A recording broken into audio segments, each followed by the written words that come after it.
Okay, anyways, I'm gonna just let it ride. I'm just trying to have a video here where I can put all of my thoughts and my feelings. So if you are just joining me, thank you for joining and listening and hearing my story. I honestly don't know how I'm going to react in sharing this video. I don't know if I'm going to be super emotional or just get through it and kind of tell you guys where we're at. But I guess I want to start by saying our journey is our journey. And our journey is not going to look the same as your journey in trying to conceive. But I do think there's a lot of things that I learned through my journey that I want to share with you guys, and hope that you, again, get something really good from it. I am going to check my Instagram page because I put like a little question box on there, and I have a question box on here as well. So feel free, to ask questions. I'm going to try to check it intermittently just to, make sure I'm answering your questions. But again, our journey is our journey, and our journey is one that I feel like we have done a lot to grow through our journey and be vulnerable in our journey. Like I said, I'm an open book. There's a lot of health things I learned through my journey. And we're still not out of the woods. Like, I don't want to say, like, this is our conception story, right? Like, we still have a whole, like, birthing process to go through here. But there is a live human baby inside of me, and I think that that's really exciting. So, where to start? I guess we had been trying to conceive for about, I would say, it was like 2.5 years before we actually conceived our baby boy. We didn't start seeking fertility treatments and help with conception until about the year or so mark, because I'm someone who's very on top of understanding my body and building awareness around my menstrual cycle and the different phases of my cycle and vitamins that I'm supposed to be taking and all those kind of different things. So for me, it was very frustrating, and I'm very much like a doer, and I love to be able to be like, oh, here's something I can work on. Great, let's go tackle it, right? But if you have been trying to conceive, you know that life doesn't work that way with pregnancy. It does to a degree, in the sense of, like, you can always do things to help your body heal and take care of your body, but it's not going to be the same as, you have a vision for a project and you get out and get it done, right? Some information that I think is really important for people who are trying to conceive is just to give yourself grace. I had a fertility doctor actually tell me that humans, on average, successfully conceive once every 4 cycles. So if you've been trying to conceive for a while and it's been about 4 months or 3 months or whatever, just know that that's a pretty normal average, right? It's not until you get to the year mark that they start to say that you have fertility issues or things like that. So for us, we got to that year mark, and I was frustrated. I was disheartened. I had friends who were easily conceiving, and I was questioning a lot, like, hello, I'm doing everything right for my body in the world. Why is it not working for me? And I'll be honest, it made me a little bitter. It made me it made it difficult to hang out with people who were having such an easy time conceiving. And not necessarily just because they were having an easy time. And this is kind of part of the journey that I want people to understand too. But it was difficult because they didn't know how to interact with me. Like, they didn't maybe check in on me or just still invite me into their process or into their journey. Because for me, and maybe not everyone's like this, but for me, I wanted so badly to be a part of the journey and having family. And so when friends would feel distant, that was hard. That was really hard for me. So that's kind of like just like an emotional plug to like check on your friends, and also invite your friends who are trying to conceive into the journey, because it's so necessary and important. But also, so, we hit that year mark. We started going to a fertility clinic in Raleigh. And honestly, it was very frustrating and difficult. We had to take a lot of, I had to take a lot of medicine every month. Be very diligent on tracking my cycle, knowing when to start my medication, when to, stop, when to add a different medication or switch a medication. And these were just the oral supplements that I had tried. We tried these for about 6 months. And then I went and got I can't even pronounce the name, some sort of vaginal catheter situation where they inject blue dye into you to see that your fallopian tubes are clear, because sometimes apparently women can have clogged fallopian tubes, and so your eggs can't travel down to be conceived or to be fertilized. So that's just something to be aware of. So I went and had that done. It was a very painful process. It made me sweat, so I can only honestly imagine what is the birth process going to be. I don't know. We'll see. We'll get there when we get there.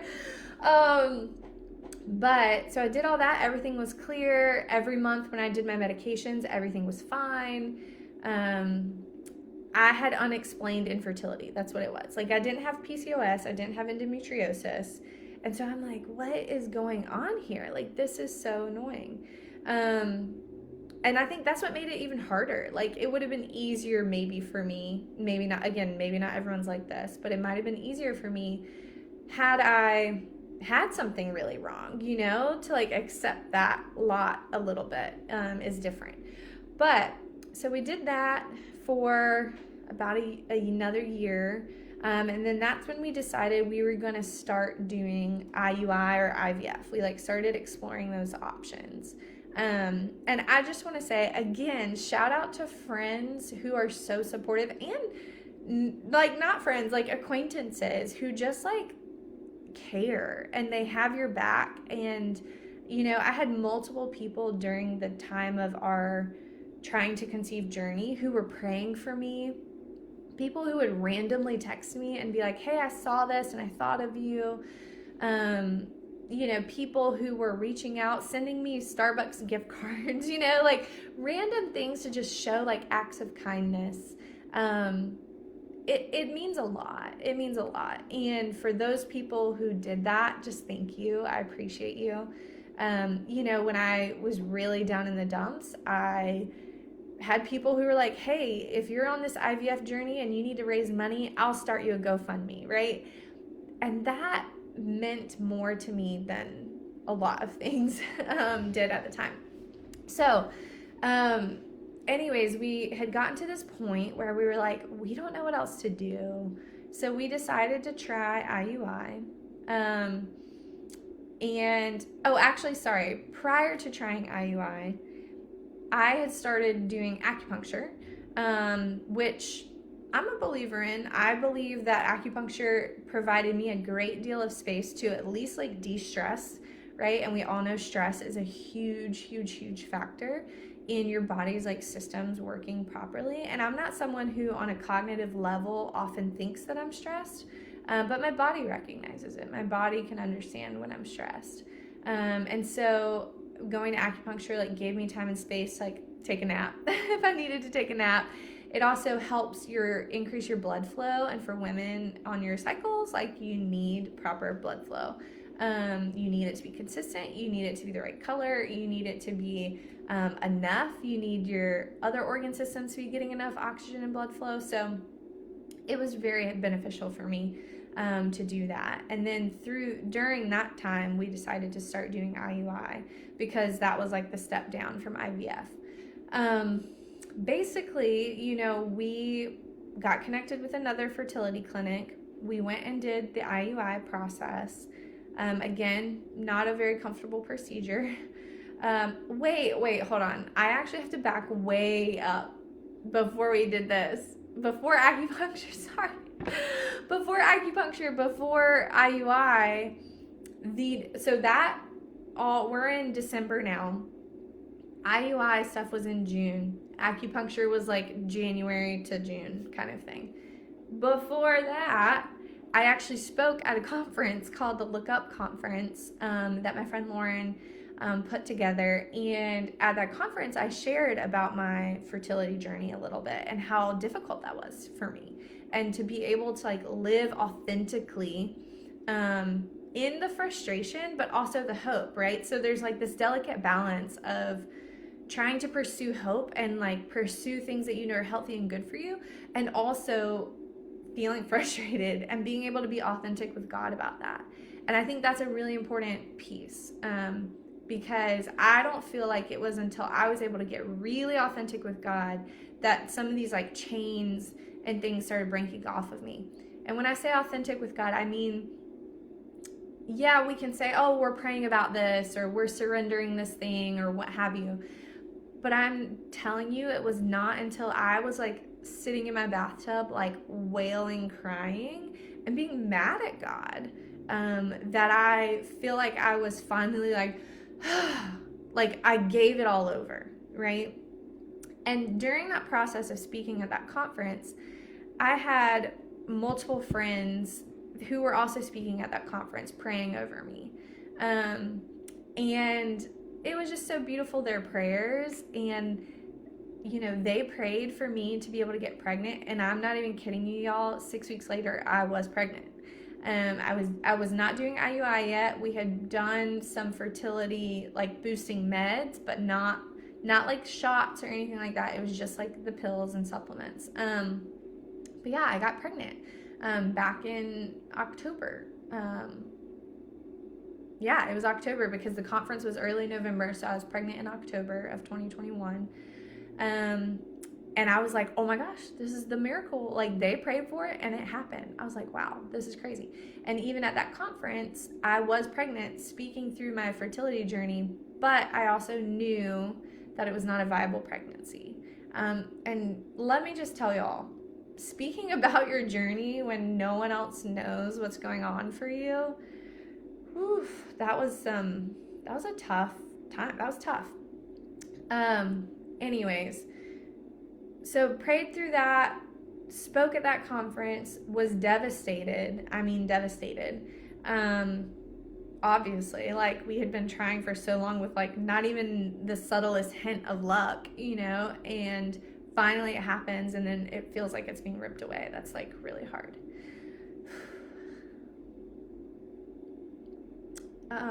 Whew, that's hard.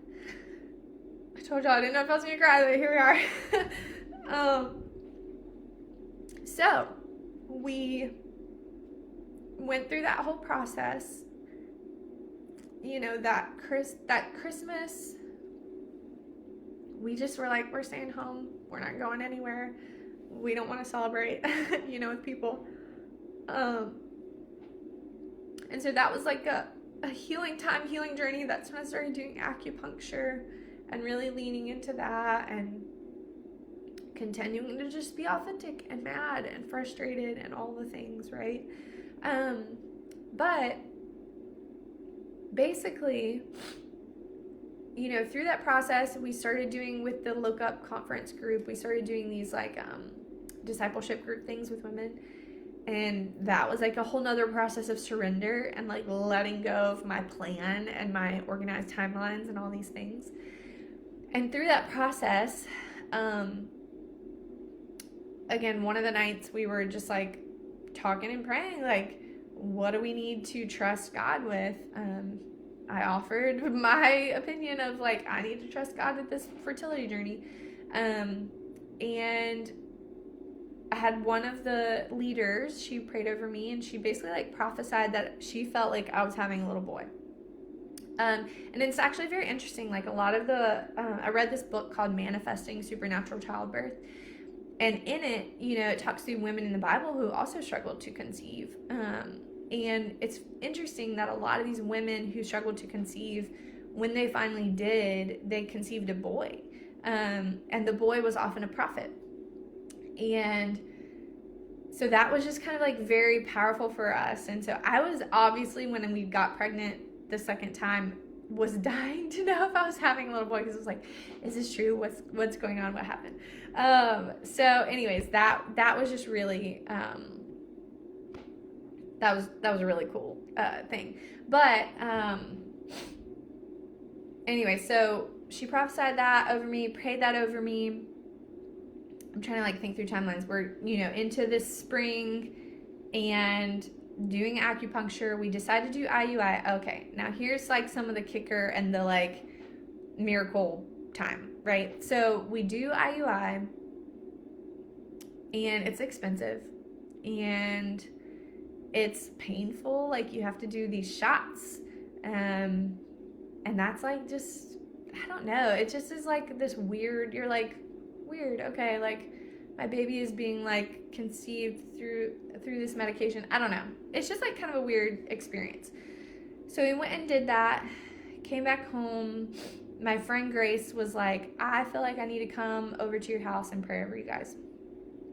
I say, okay, sure, why not? So she comes over and basically she does, I don't know if she like really connected this, but she's praying over us and she's like, Lord, we just want this to be something only you can do, right? And I'm like, shh, Grace, like we just did IUI, which had science involved. Don't be praying that right now.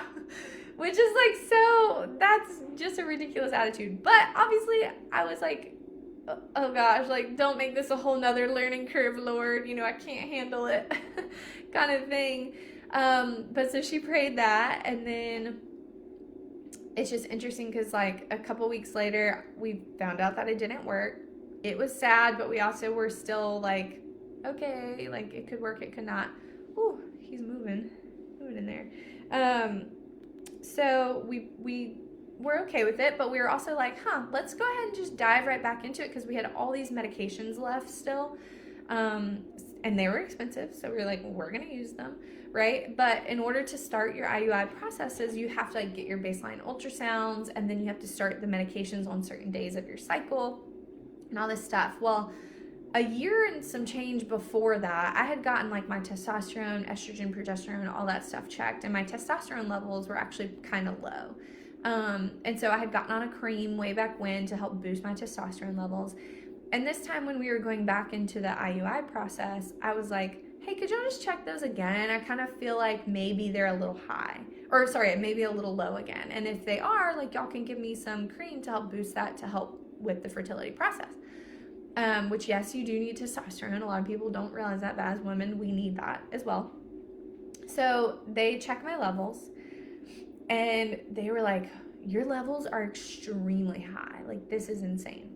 So my levels were at like 560 something. A normal healthy male is 350, and that's a good healthy male.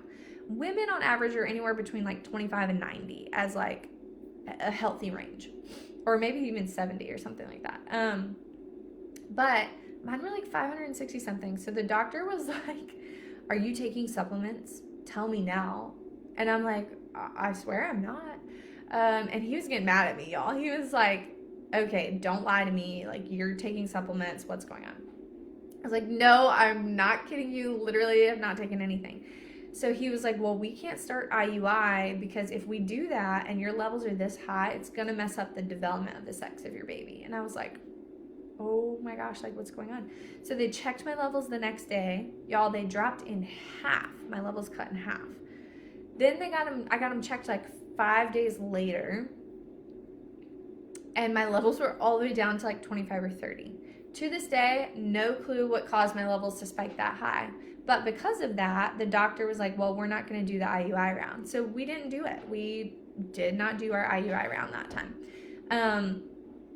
So needless to say, we were like, okay, here we go again, waiting another month. Because y'all, we're at like the 2.5 year mark at this point of just like, try, nothing. You think you got it. It works, but then it doesn't. Then you try and it fails again. I mean, it's just this like constant up, down, back and forth kind of thing. And it's wild. But so we were like, okay, hands in the air. We're over it at this point. And that month was the month that we were pregnant. And the way I found out I was pregnant was that I actually had my friend Elizabeth staying with me. I was supposed to go with her to a bank, like a work party that she had.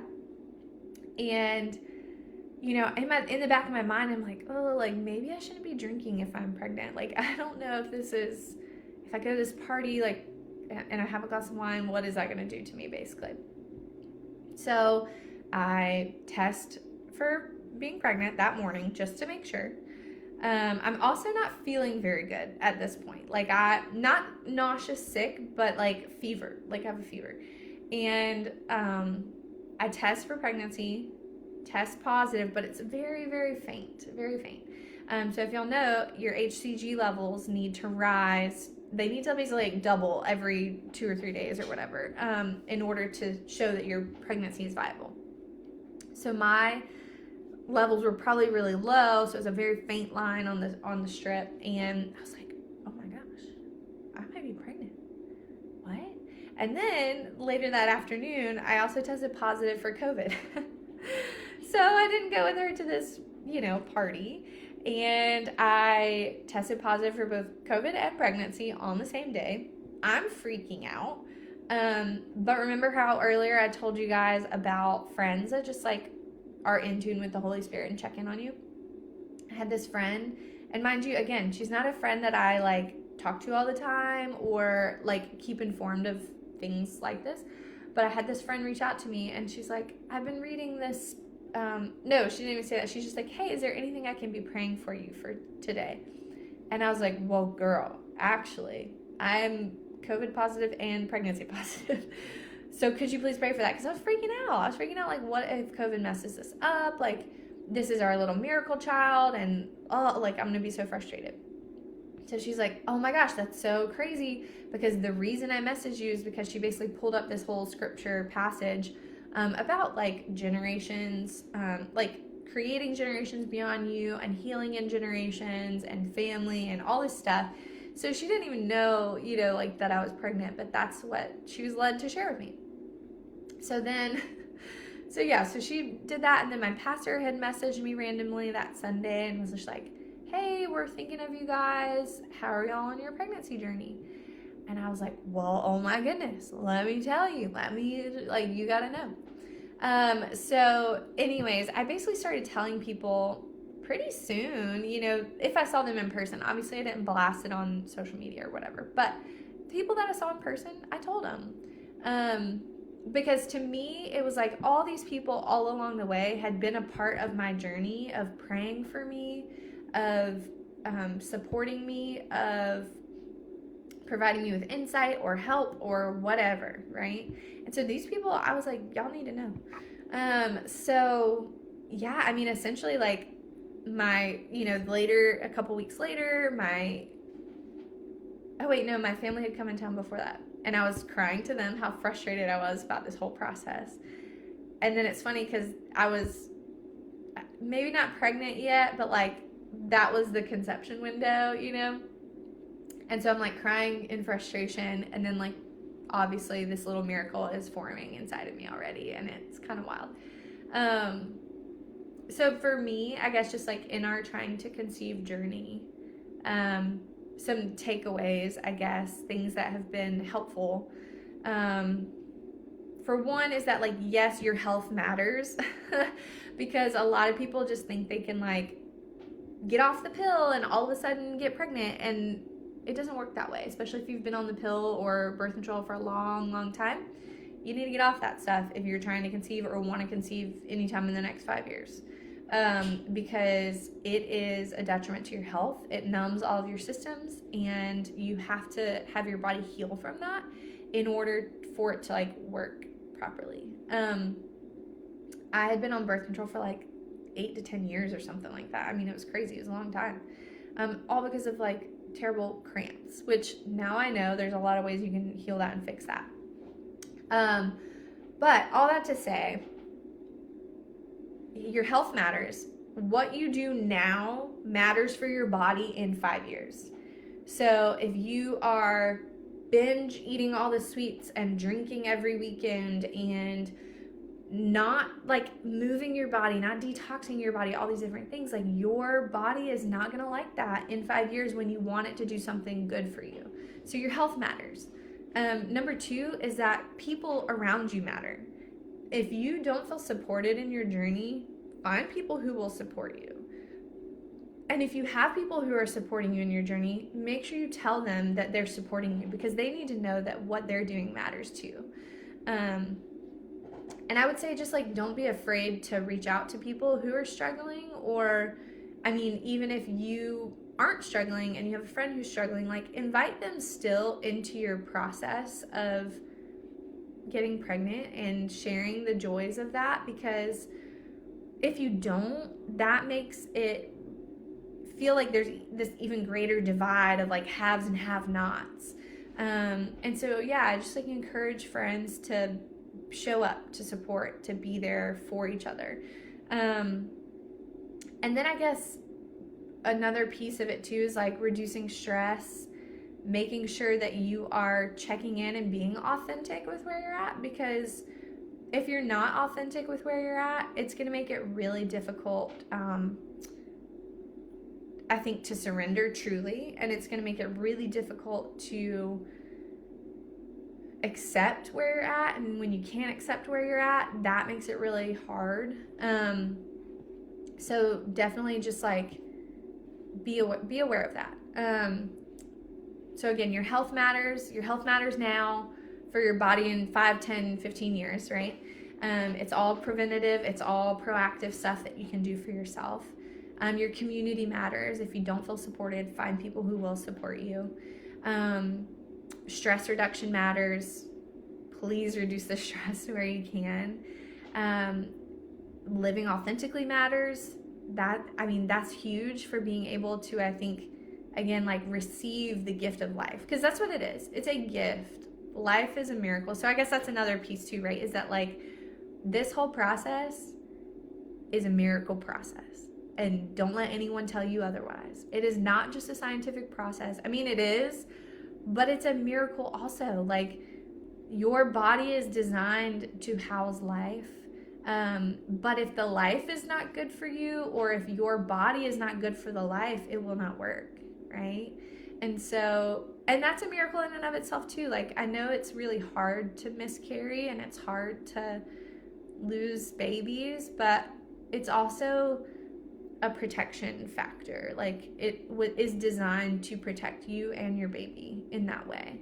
And something I learned also that I thought was really sweet, like during miscarriage, was, that as soon as you conceive, your baby's DNA and immune system and blood and like all these things become a part of you.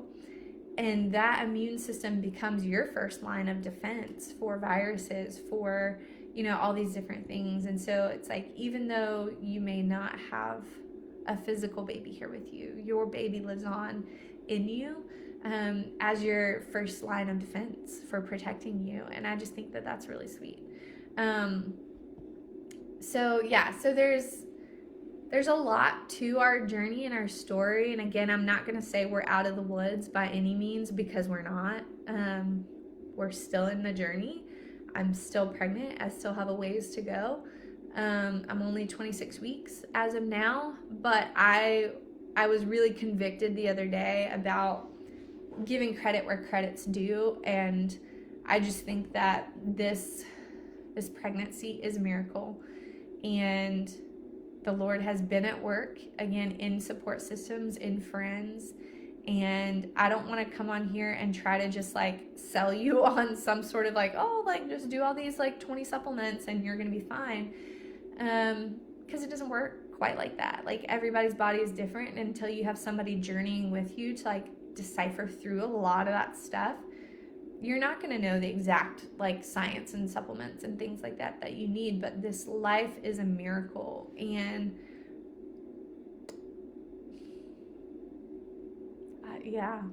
I don't know. It's just kind of wild. Like, you can't say otherwise, because it all happens so uniquely and so specifically. And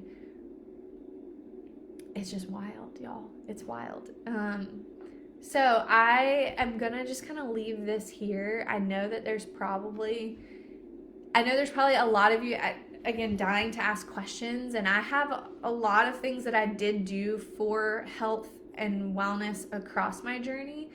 So if you have specific questions, please let me know. But I also just, again, wanted to really caveat that this is a miracle, and this is not something for me to be like, I figured out how to conceive, no, because I figured it out a long time ago before we conceived, but it just wasn't working. And so when it finally did, it was like, it was something where I was completely like, okay, this is out of my control. Now, again, there's lots that you can do to like increase your chances, increase your health, increase your wellness across the journey. And again, I'd love to like sit and talk with any of you about that kind of stuff, or I'd love to just be a sounding board for people who are struggling and just need a support system, need someone who's been there with you, like in it. But I just encourage you to be vulnerable. I encourage you to share where you're at with your friends and family, because shame breeds in silence, and disappointment breeds in silence, and just pain and suffering. I mean, it breeds in silence. And so if you can let it out and let it go, I mean, it will blow your mind, the people that will randomly reach out to you because you've been willing to be vulnerable about where you're at. And that is what got me through so many of those dark days of like not being able to conceive. So if you have, friends or family or people in your life that you can lean on in that way, like, please do. Please be vulnerable. Please share where you're at. And if you have specific questions, please let me know. Feel free to like message me on here, shoot me a DM, whatever. I would love to like go through that stuff with you. Sorry if this was like a little scattered. Did my best to kind of get in all the details. But again, if you have more specific questions, please let me know. You can email me, hello@wellnessbuff.org. You can drop a message in here or whatever you'd like to do. But just know that this life is a miracle. We're not done yet, and we got to cook him a little longer and, birth him hopefully, into the world in the way that I would like to birth him. I'm attempting to do a home birth, so we'll see how that goes, see if it happens. Again, it's a surrender kind of thing. Gotta like hold it loosely. But thank you guys for tuning in. If you watch this whole thing, kudos to you. You're the real champ. I appreciate you, and I hope that you have a very Merry Christmas and a wonderful start to your new year.